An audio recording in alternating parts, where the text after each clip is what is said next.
I'm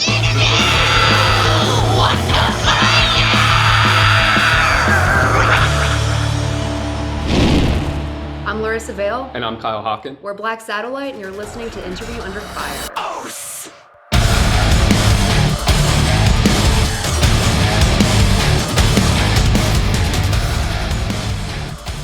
All right, guys and girls, welcome back to a new episode of Interview Under Fire. This is your host, Sonny here, and today I have the honor of speaking with the talented rock duo of Larissa Vale and Kyle Hawken. Thank you both so much for joining our IUF series today. Here we are, closing out 2021 out on an exciting note for Black Satellite with the anticipation of your forthcoming studio album, Aftermath, which is slated for a release in spring of 2022. I want to start things off by commending you on all the well-deserved reactions this has been getting so far, especially with those amazing singles of Void. I also want to mention the standalone cover of Rammstein's Sauna that dropped this past summer. Shout out to the other music outlets like Billboard, Huffington Post, Alternative Press. What am I missing? Knotfest, to name a few, who've been praising your work.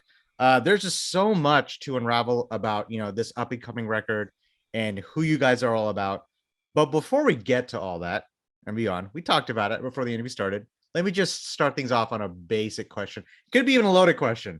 How are you? What's life in New York like? I mean, we live in the village, so for us, it's just like, families with kids, and, there's life here. I can't say the same for like Midtown or, Yeah. but anyway, where we are, New York has been through a lot, Yeah. People, it'll take a lot more to get people out of New York, as a lot of businesses are closing, new ones are opening, and I'm really happy that like a lot of our favorite spots are still there and they survived. Yeah, everyone's been super safe. People are still wearing masks, hand sanitizer everywhere. Everyone's being really respectful of each other. Yeah. I don't really think the pressure got to anyone yet that I've seen. I'm sure it has, but Yeah, there hasn't been any riots over hand sanitizer or anything yet. So yeah, it's crazy you say about hand sanitizer. I mean, I went to a show not too long. I've been to a couple of shows, and now I'm seeing all these hand sanitizer stations just everywhere. I feel like it's life is changing, I guess, for the best, but we're also adapting to it. Making the best of the situation has been like a commonality within, all my guests that I've been speaking with. Something I'm going to do, I'm going to cut right to the chase, because obviously life as of late, many of us have been away from the stage a lot, fans and musicians alike. But guys, you've just wrapped up this 3-month-long tour alongside Fozzy, Royal Bliss, John 5, I believe, and Through Fire. Tell me more about that. Do you still kind of have to just sit there and pinch yourselves that it actually happened? I mean, we were so grateful for every single day on the tour. I remember packing up the stuff from my bunk, and I was just like so sentimental. I got really attached. I'm like, this is my bed and my stuff and my tour family, and I don't want it to be over. It was just every single day I feel like we were living our best life, and we're just so grateful to do it. yeah, it was so weird. It was like it almost felt like it was a year long, but also felt like one day. I don't know. It was just like the best 3 months, but lifetime that we've had. I think because it was like we went from doing nothing to so much in such a weird flip of a switch. Yeah, I don't, it was amazing. I remember I was looking at the flyer for that tour, and I was like, Texas. Oh no, Texas. So if anyone out there who doesn't know, they haven't come to Texas yet. So that's definitely, hopefully that's something in the future plans. You also performed at Blue Ridge Rock Fest. I begin to wonder, like, what are, post-pandemic audiences like? Have you seen any differences, or is just the feeling of picking up where we all left off? Well, honestly, everyone just was super energetic. I'd almost say the crowds, I don't want to say better because they've always been awesome, but just now that shows are back, it just seems like everyone just like really wants to attend. They're all like right in the front row, super energetic. No one gets like tired midway through. Everyone's just insane. Blue Ridge, we ended up headlining a side stage of what? I can't remember what it was called. The Roadie Clinic stage? Yeah, like the Roadie Clinic stage. It was right next to Monster Stage. We went on like right before Five Finger Death Punch. I think we played for like 72,000 people, and they were insane. They were pumped when we were sound checking. Yeah. I was like, check, Blue Ridge, and they're like, ah! Yeah, I was like, oh my god. I mean, you also got to think like that's probably that's probably their first show I mean, I don't say post. We're technically still in a pandemic, but this is their first show since March of 2020. That's also something to think about. Yeah, it was crazy. Like the lights weren't even on the stage yet. I think I just checked to see if my guitar was live, and then the crowd just went insane. So I just obviously I kept checking on the guitar, and they just kept doing it. So it was a blast. Blue Ridge was awesome. And I saw the footage, I saw the pictures. I couldn't be there, unfortunately. So we covered, like, on here, Interview Under Fire, we actually covered the metal tour of the year, obviously with Megadeth and Lamb of God. I don't know if you've seen that. It was really crazy because it was technically my first show back. I don't know what to do with myself. Dallas sold out the second day, and I'm just looking around. And it's like, this is crazy. Like, everybody's just like, you get that anticipation of, just going to a concert. I don't know what it was like for you guys, the anticipation leading up to touring again. Like, did you have to, Larissa with your vocals, Kyle with your, your guitar chops, like, okay, I got to figure out how to, it's like muscle memory, right? I got to figure out how to play music again, because I'm a musician. You kind of have to remind yourself what you do. Did you have to worry about like that, or it was just, everything kind of just clicked? Not so much for us. Well, we kind of kept busy. For you, okay. So singing is a physical thing. Imagine not going to the gym for 7 months and then trying to work out. Like, man, you remember how to sing, obviously, but like your body needs to like have the stamina back. So I literally spent, like, I don't know, 2 weeks grinding and just like singing every day, because I was like, fuck, that's a lot of tour dates. Like, really need to be in like top shape. She's also being a little bit modest. I mean, we did our Rammstein cover. We were shooting videos. We were keeping busy throughout the pandemic. I mean, she just had to learn German and figure out how to sing that from the ground up. So, she was so rusty. It's all right. But from seeing just the crowd reactions, just everything that you guys are telling me, it's really great to see doing what you do. Would it be safe to say that you have at least for me, I know I do, like, you have a newfound appreciation of the live concert experience, of the touring life now, as opposed to, obviously before the pandemic started? I mean, maybe just in like a personal way, just because like it's so long, and like it was just so heartbreaking when everything got canceled like 4 times over. But I mean, we're always super grateful to perform, and like we try to do our best every show, because it could just be one show for us, but that's the show that everybody's going to remember for the rest of their lives. And so I feel like that's, a creative responsibility to every single person in that room. Yeah, I don't want to sound like ungrateful, but I think every time we play a show, we're just as pumped as taking 2 years off and then playing a show. It doesn't matter if it's like some shithole somewhere, or the attendance isn't that great. Like, we're so excited to play any kind of a show. So yeah, and the thing that makes Black Satellite is the live presence that you guys put on stage. It's a big part about who you are. It's in your persona, it's in your DNA. I want to get your take on this, because I think you guys, I don't know if you guys have done this. You've seen it for the last year and a half, is live streaming. A lot of the bands, what they've been doing on stage, they've been taken to the screen. Obviously, like I said, these interviews would be in person, but we've had artists come on here and Interview Under Fire, like Devin Townsend, Atreyu, August Burns Red, Trivium. They came on IUF and they told us how their experience on, selling virtual tickets to the fans, and then pre-recording a show, live streaming a show. I remember Code Orange was one of the first bands to do it way back, as in like March of 2020, right? That's like an era now. But do you think what we all saw, considering the touring you guys have just done, do you think what we all saw during the rise of the quarantine-induced live streaming, is that going to affect the touring musician business going forward through your perspective? Like, do you still see bands doing something like live streaming as part of the norm as we enter 2022 and beyond? I feel like it's going to be like supplemental. Like, I feel like there's a place for everything, I don't think it's going to take away the live performance, because there's nothing you can do to quite replace that, feeling that bass in your chest and all the sweaty people around you freaking out. And the fact that you're like 2 feet in front of like the musicians, like as a fan, I remember that. And that's always like been the coolest thing to me, and then getting the set list at the end of the show. But I do feel like, it can help supplement within schedules, We did a live stream about a year ago. Wasn't that for Halloween last year? Yeah, we did. What was that? It was a fairly crazy live stream. We had like 12 to like 16 cameras filming us. Honestly, just for like something like that. Yeah, it was a very fun experience. But even for like the bands themselves, it's weird when you're performing for cameras instead of people. Like, it's a very strange environment. Like, you don't hear any audience. Like, there's no applause. No one's like freaking out. You don't see a mosh pit anywhere. So you're like trying to go crazy like you would for an actual like group of people, but there's really just people with a camera just staring at you. It's so much harder than to play in front of like a crowd at Blue Ridge, for example, like to an empty room full of camera operators. And it's just, it feels really artificial. And then like you can't really lose yourself in the moment. Like every show, there's always a moment of like, what the fuck is that guy doing over there? You know, like I love that.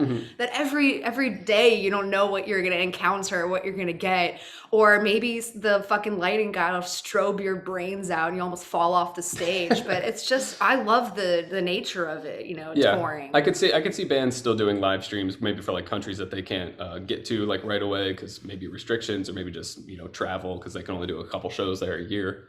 But it's never going to take away from the live aspect of like actually going to a show. Yeah, very good point, by the way. What you talked about, like other countries may not having access to seeing you guys live in person. Another thing I want to point out is mental health. I have friends, I don't know about you guys, I have friends personally who don't go to these shows because that social anxiety that kicks in. And I remember they would call me, what is it? I remember, okay, August Burns Red, for example, they did the Christmas Burns Red live streaming. And then my friend called me. It's like, Sonny, did you see that? That was great. I was like, wait, what are you talking about? It's like, yeah, I saw the August Burns Red live stream. I never see them live. I can't believe it. Like they would call and tell me things like that. And that's something that people would benefit from, sitting in their own home at the comfort. It's really cool. I mean, you get to mosh in your own room, right? But there's always that, creativity for the band. I feel like, okay, we've done the live streaming. Now how much more creative we can get. But that's another thing. Mental health is a big part that played a factor in as far as like getting people the content. And I've had other artists like yourselves come on here and tell me, yeah, I would love to do live streaming. It gives me a chance to engage with my fans. And some other people would say, I'm not doing anything until all this is over. But now here we are end of 2021, and it's kind of just adapting to this situation we're in. But you guys nailed it right on the head. Nothing takes away from the live streaming, right? Like I mentioned earlier. I don't think one is a substitute for the other. So why not do both? Yeah, exactly. That's probably something that I think bands will probably be doing. That's probably the best answer right there is just a little bit of both. That way you have all the exposure you can give out to the audience, because I did like both of them. Not that I, talking about the shows that we've been to. Now obviously staying busy during the pandemic was definitely an important thing. We've been at home for a long time, guys. Let's just point it out there. We really have. And I begin to think, has this time opened up new things for each of you personally, or maybe artistically, that you may have not discovered before about yourself? Something that maybe doesn't involve music. Because I've had guests come on and they say, oh yeah, I did cooking for like from like June to July of last year. I read these amount of books. I was a gamer and I was never a gamer beforehand. I remember I was cooking like muffins for like, April and May of 2020. I never do that. I probably will never do it again. But it's just like turned into like a Ukrainian grandmother, and I was like making stuffed cabbage and like pierogies and like that's awesome. That's so awesome. Ridiculous. I began to think of like, if you like do something like, hey, like live streaming, like Instagram live cooking with Larissa Vale of Blacks. Can you imagine if you did something like that? I'm just saying with how much recognition you guys have been getting so far, just an idea. But if you wanted to add something to that, sorry if I cut you off. Oh no, not at all. Well, I'm trying to think. I was just pretty much playing guitar and writing stuff. And Call of Duty. Yeah, obviously Call of Duty. Why not? And of course, what was the thing? I'm trying to think. Was it Tiger King? That was like the first. Oh yeah, God, that was like the first 2 weeks of quarantine. That was like 2 decades ago. What a throwback! Yeah. It was like 2 decades ago. That's perfect, because that's how it feels like. Yeah. No, I just remember drinking wine and just watching this. And I'm like, what the hell is this? Yeah, and also, I mean, you think you've seen everything, right? And then this show comes along. But the first couple of months of the pandemic, I was telling myself, I get to catch up on things that I just didn't even touch for the last couple of months. And then after like once July and then August comes along, and we're talking 2020, and I'm just thinking to myself, okay, I got to figure out how to be productive, But hey, I mean, Kyle, looks like you were in good hands. Like you had all everything you need. You were playing guitar. I was taking care of. Yeah, exactly. I didn't have to do anything. Now we talked about everything. Let's get to the music, because good God, I'm gonna start with Rammstein's cover, Sauna. Hopefully I'm saying that right, by the way. Hopefully I'm not butchering the name. That song, this cover, man, to me, for as long as I've been listening to these German legends, I mean, you guys have really paid homage to them with this song. I know it just dropped this past summer, but it felt as if new life was breathed into it. I mean, covers can get messy here and there, and I know there comes a challenge when it comes to, you know, satisfying yourselves, the original band, and even the fans. Larissa, you never even spoke a word of German. How did you know this was a song you wanted to cover? All right, so obviously we like to take bold risks, and you know, it's extremely controversial to cover Rammstein, like just in general, but we're always just like, fuck it, you know, YOLO. So like, I was like, okay, what is like the most difficult song that I could cover as a vocalist? And I don't even remember who. Maybe it's you, and you're like, oh, Rammstein. Yeah. And then I was like, oh wait, no, maybe I actually should. It's like, wait a second, the lyrics are not what I remember. I'm like, that's really funny. I'm like, wait a minute. Yeah, it's genius. We kind of did our Type-O Negative covers, and then we were like, well, great covers, by the way. I love Type-O. They were. Thank you. We were just kind of going crazy, just not doing anything. So we're like, hey, let's record a cover and have some fun. But then we were like, every band nowadays just does a pop song and puts some metal chords over it, and then I don't know, it just to me it's getting very boring. That is true. So we were like, how do we top being more controversial than Type-O? And then the only thing that I could think of was, I think, Rammstein. It's not even English. I was like, we have to be able to try and pull this off. And then I think I just told Larissa, I was like, you want to cover Rammstein? She was like, oh, nice joke. Wait a minute. Like, let's do it. So I just spent a week locked in the bedroom, just yelling German at the wall, like sounding ridiculous. I wonder what it was like for Kyle as he was just like playing his riffs.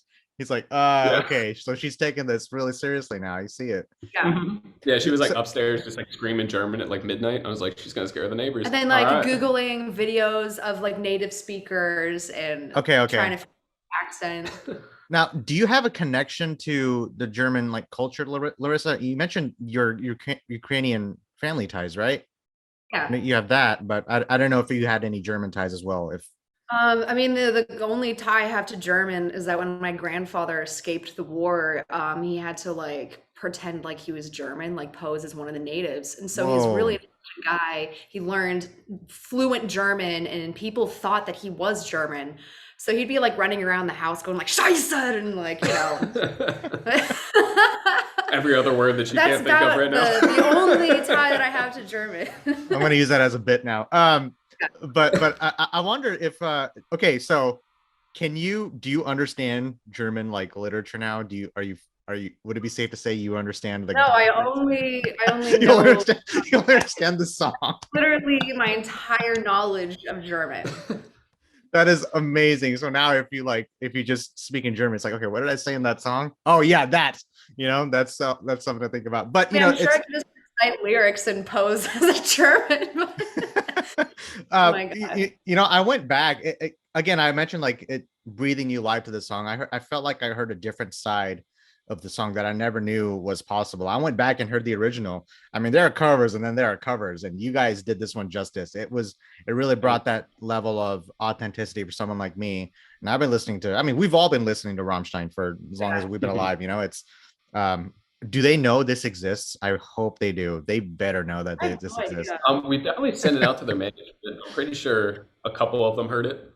Okay. I would think we're on the same guitar roster. I'm hoping he heard it. I'm assuming he got it somewhere. Hey, if anyone out there's and they're like, what the fuck is this? And that was the end of it. I mean, who knows? Who knows? Yeah. Hey, if anyone out there is listening, this is definitely something to share, because this podcast is going to be on all major streams around the world. So let's hope this gives it more exposure. Now, I mentioned the second album, Aftermath, right?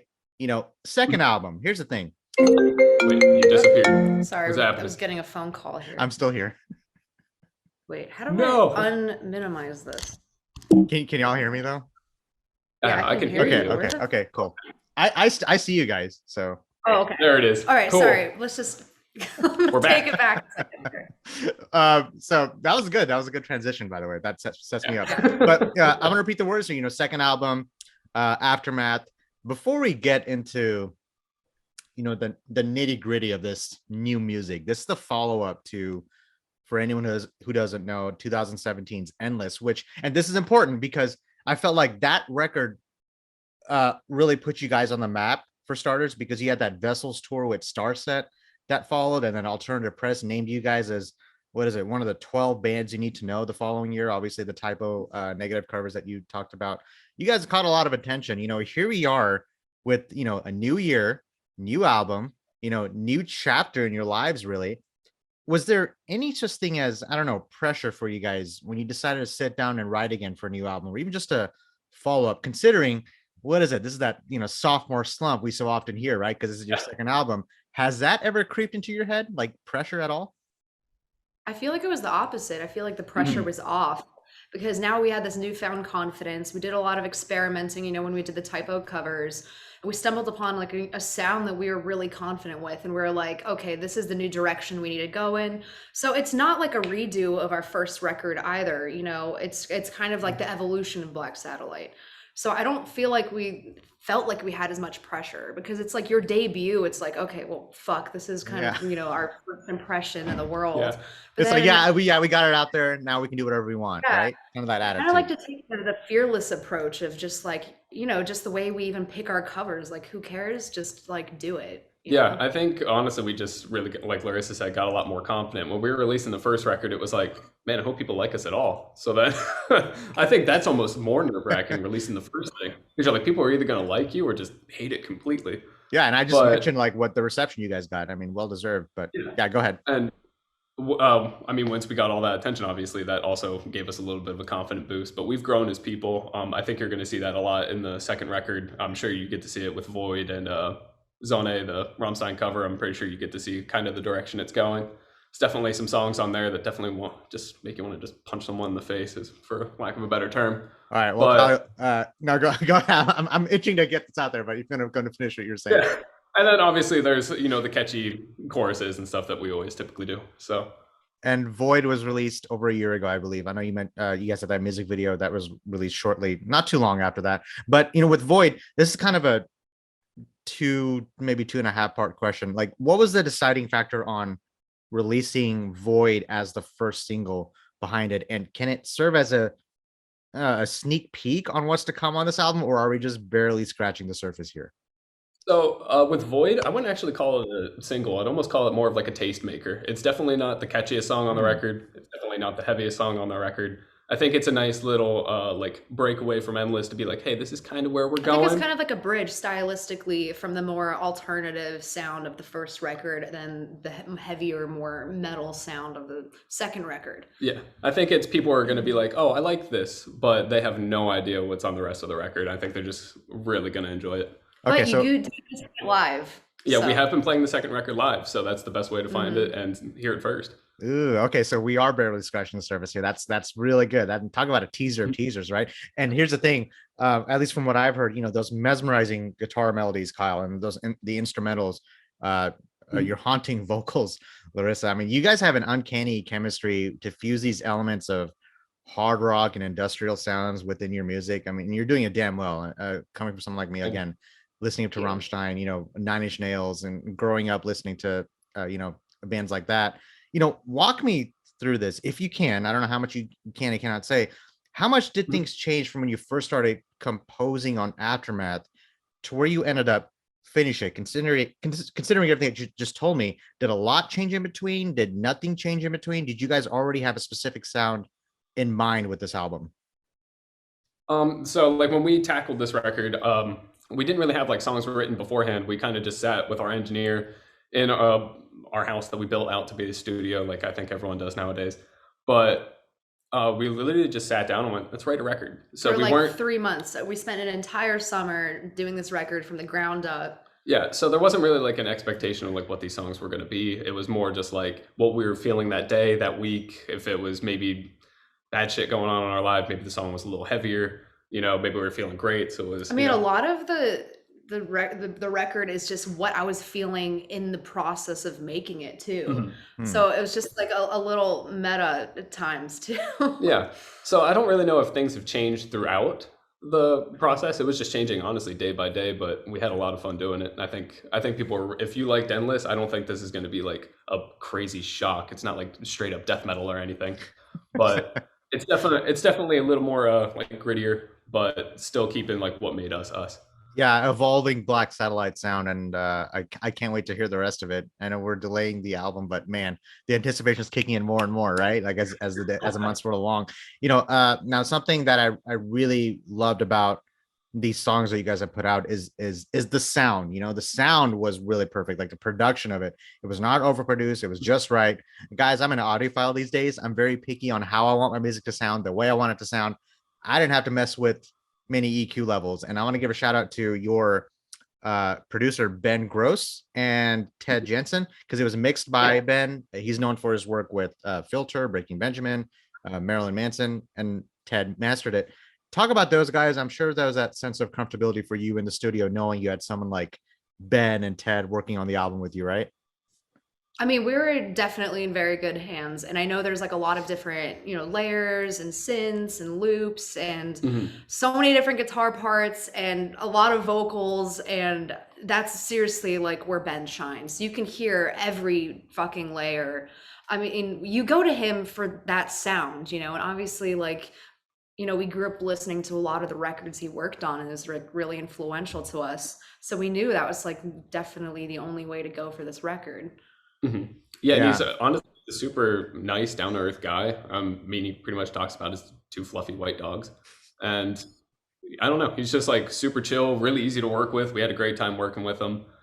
Same thing with Ted. Ted, he actually worked on Endless as well. He mastered Endless, and he's been kind of following us through our whole music journey, which has been awesome because he's mastered every record ever. Yeah, So pretty much.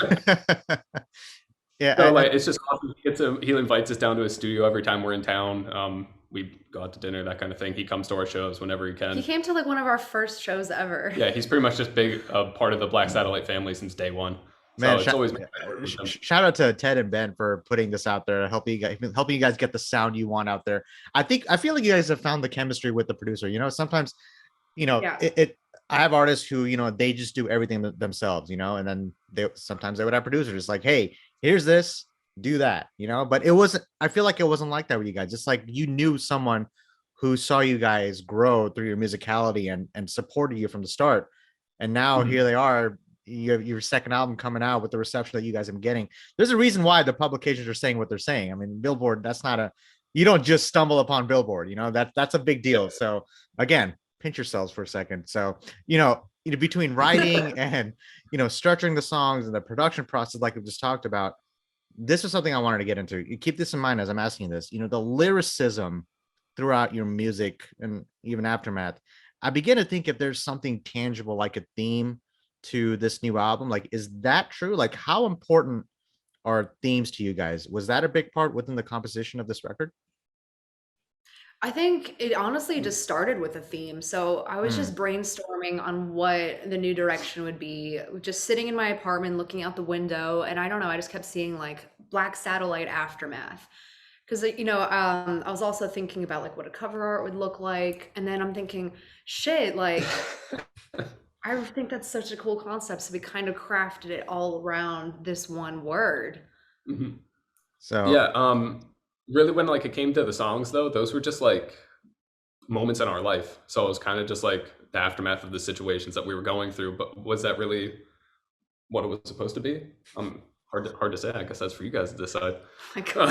oh man, Not to be cheesy, but we also, which is kind of funny, we were just talking about this the other day. We had no idea, obviously, a pandemic was going to happen. So Aftermath is yeah. kind of more fitting than we thought it was going to be. Oh, I Um, didn't think about that. That's a Nice little coincidence, Or maybe we knew the whole time. Conspiracy? well, Who who knows? knows? Would it so everything you tell me, so would it be safe to say that you see, I'm sure you see this with your first record. Do you see Aftermath as a snapshot of where you guys are in a certain time in your life looking back? Absolutely. I Mhm. feel like every song is, just a part of that story. Yeah.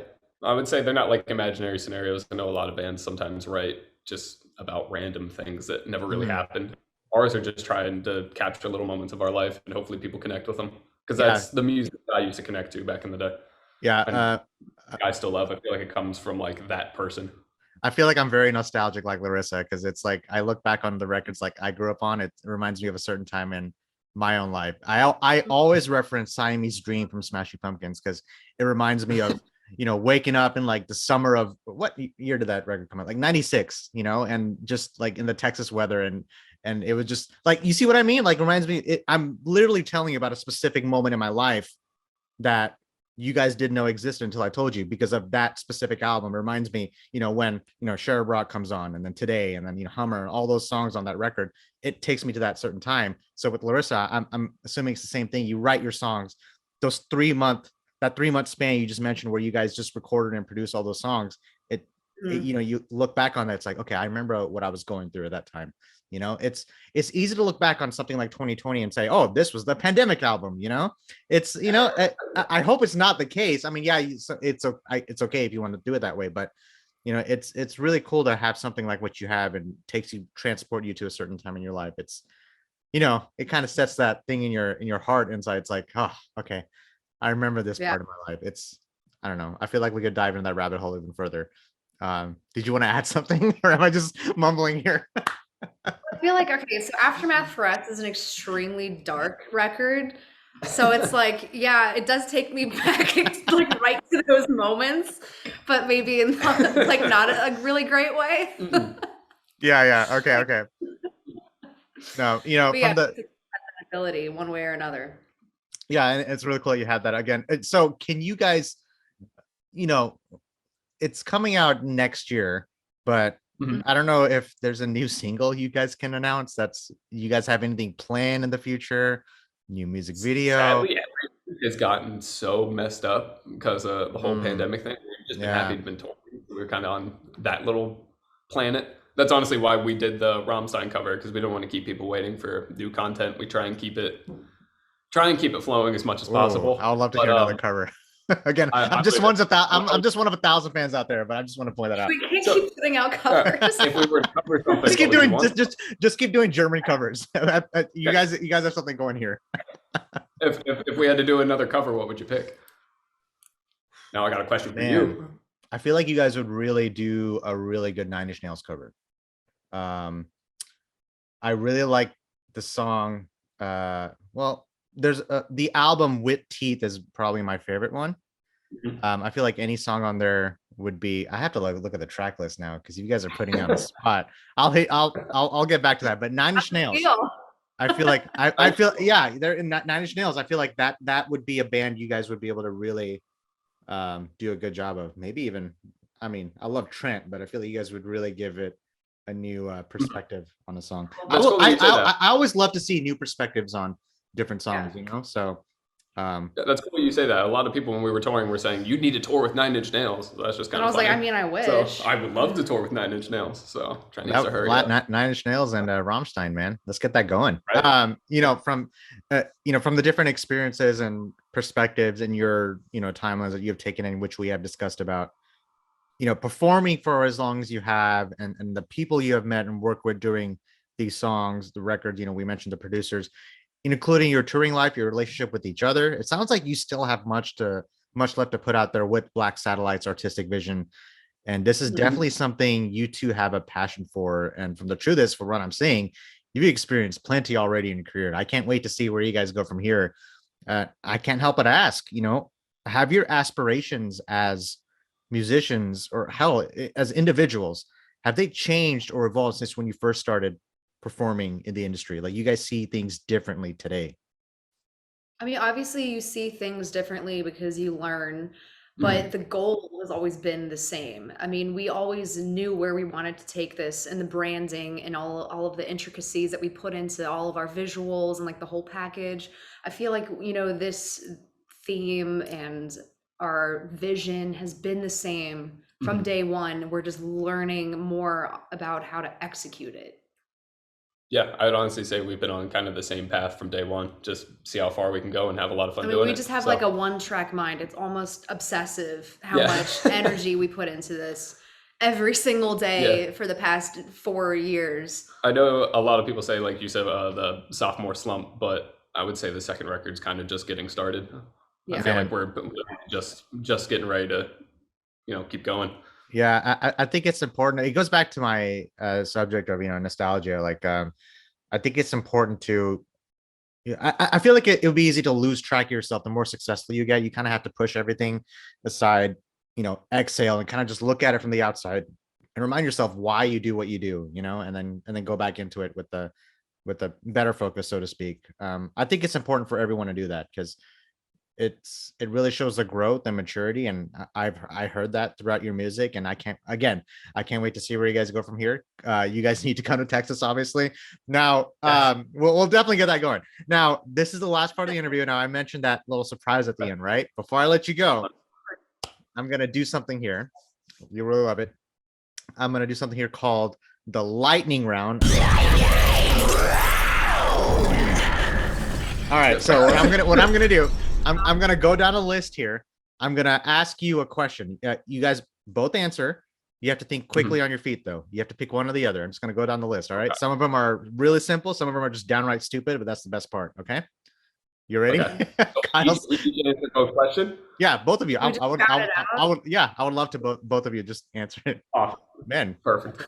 As if I wasn't putting you on the spot already during this interview, right? Here we go. Here we go. All right. I promise. Kyle's like itching to he's like, all right, I'm ready. I'm getting on my seat. This is the most he's like moving around so much. All right, here we go. Red or blue? Blue. Vegan or meat? Meat. Okay, that was the same answer. I was like, wait. Okay, coffee or tea? Coffee. Cats or dogs? Cats. Harry Potter or Lord of the Rings? Lord of the Rings. Damn, who's your favorite character? I'm trying to remember all their names. I'm not I was gonna say Legolas. Yeah. Oh my god, this is crazy. It's like symbiotic. All right, Mexican food or Italian food? Italian. Scale of 1 to 10. How good of a driver are you? Since y'all are in New York. 10. 0. That was like the first complete opposite answer I got. All right, again, this is a New York question. Friends or Seinfeld? Seinfeld. Neither. She doesn't watch sitcoms. I know. Hey, Larissa, neither. Okay. Yeah. I could never get into those shows. Not hating either of them, but I'm gonna point it out there again from a New Yorker like me. I'm glad you exist. I'm glad someone like you exists. I honestly have I can finally share this with you. All right. If there's a spider in your house, do you kill it or set it free? Set it free. Kill it. Country or K-pop? K-pop. Halloween or Christmas? Halloween. Okay. LA or Chicago? Chicago. Endless or Aftermath? Aftermath. All right. Now I'm here in Texas. Is it pecan pie or pecan pie? Pecan pie. Pecan. Yeah. I don't know if I have a preference on this. I say pecan. There is a debate. Pecan. I think I would say pecan. What did you say, Kyle? Did you say pecan? Now I don't know. I think Larissa just confused me. Because there is this great debate on how you say it and you shouldn't say it, especially down here in Dallas. I don't say pecan. I say like pecan. Pecan. It's like a little. I just say pecan. Not pecan. Like pecan, really? Pecan. I don't like pecans. First of all, I don't think I've ever bought a pecan pie in my life. Wait, that's the first thing. That's the first thing we're gonna do. I'll bring you a pecan pie when you guys are in Dallas. That'll be like a welcoming gift. Perfect. So that's definitely something you guys gotta try. Or once that we got in some city, and I was just not a fan. I mean, everyone's like, "This is the best pie ever," and I'm like, "Yeah, we got it some like famous pie shop," and Larissa was like, "What is this?" I forget what city it was from. It was like renowned pie. So when you guys get here, there's this place called Emporium Pies. Good Lord, there's 2 of them. There's one near where I live. It's North Dallas, but this is again, like I know listeners are like, what the hell are you doing, Sonny? But we'll I'll give you guys all the destinations where you guys got to go to get pecan pie. If anyone's out there, no, it's pecan. I know someone's out there saying that. All right, if Voldemort offered to give you guys a hug, would you accept? No. Sure, why not? Yeah, villain. Hell yeah. How many people get to hug Voldemort? I'm fucking I don't doing know it. if he's gonna like do some weird spell and like leave some kind of energy Nope. on me. How many hugs has he offered? 0. How many hugs has he gotten? 0. See, I don't want there to you walk away without right? a soul or Yeah, maybe I something. changed that man's life. Maybe he just man. need a fucking hug. Right? Kyle, you're opening up a whole new perspective for me now. Wow, I may have to give that a yes. All right. Would you rather be able to speak every language in the world or be able to talk to animals? Talk to animals. Talk to animals. I've had people say, well, so you guys have a Yep. cat, you guys have cats. So like I've had artists who say, well, I can talk to my cats, so I guess I should speak every language in the world. Yeah, I mean, So- you saw it at the beginning of the interview over Larissa's shoulder here. Where'd he go? Constantly I don't know. Kind of just disappeared. He's probably there. Oh, sure. Who knows? All right. I think this is the last one. All right. Ooh, this is a good one. This one throws everybody off. There's a time machine in front of you. It says the destination is Woodstock 99. Do you take the trip knowing what transpires there? No, Nah. no, I don't think so. All right. Good answer. I think I wouldn't either. Other people would say, well, do I get a VIP pass? I'm like, oh, well, I guess. Because Do they have VIP pass? I don't know. That's a good question. They had pay-per-view. That's all I know. We're talking like 20 something years ago, talking about nostalgia. Yeah, Woodstock 99. But there's that documentary on HBO Max. I don't know if you guys have seen it, but it covers that. No, we wanted to watch it on tour, but we didn't find a Man, good spot. I highly recommend it. Like it really like showed a different side of that festival than what was seen just technically on the surface for so long. Obviously, like, well, the main story was like Fred Durst got blamed for the riots. It wasn't that. There was so much more happening that Fred Durst had no control over. It was already happening by the time he even got on stage.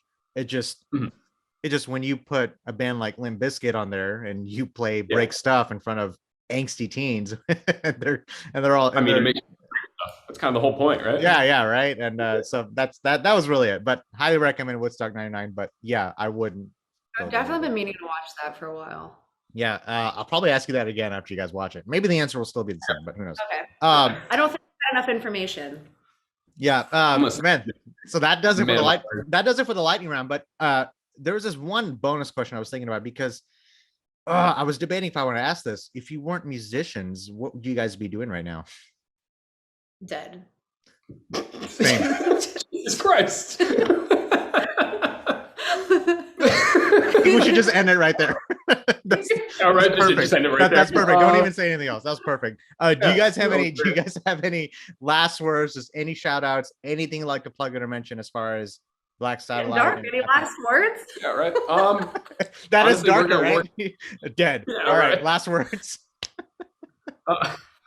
I hope I'm gonna continue being a musician. No, yeah, I hope we do. We're gonna do this again. I promise.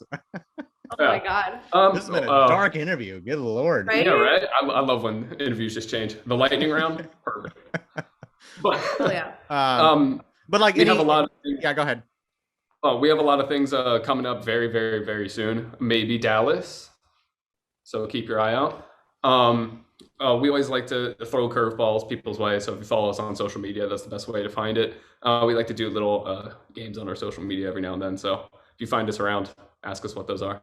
Love it. And just try and keep up to date with everything we're doing because it's definitely going to be a fun one. And everyone who is listening, this is Larissa Vale and Kyle Hawken of Black Satellite. Aftermath comes out spring of 2022. That's the anticipation right now. Don't forget to check out all their socials. Check out their covers of Type-O Negative and Rammstein. Maybe a future cover from the bands that I mentioned, Nine Inch Nails, who knows? And then make sure to check out their single Void. It's an exciting time for you guys, and I'm really proud to see how you guys have grown together and where you guys are right now. And the future is bright. Really, there's no ceiling for you guys. And yes, we will get you that pecan pie here in Texas soon. All right. Good. You guys take care. Hey, let's stay in touch on the socials. I'll keep you guys posted once this episode airs. And then take care. Stay safe out there, New York, and I'll see you next time. Thanks so much for having us. Thank you both. All right, talk to you soon.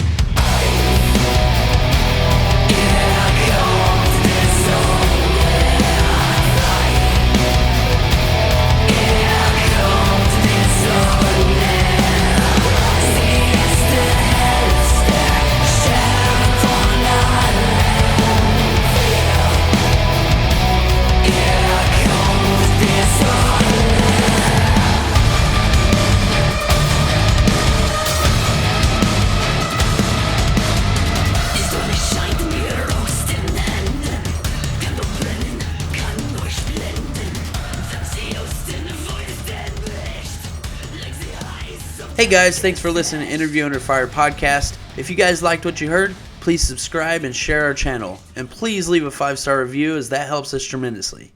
If you'd like to check out more, visit www.interviewunderfire.com or our social media channels on Facebook, Instagram, and YouTube. And finally, we want to thank you all for the support you've been giving us. Keep it burning.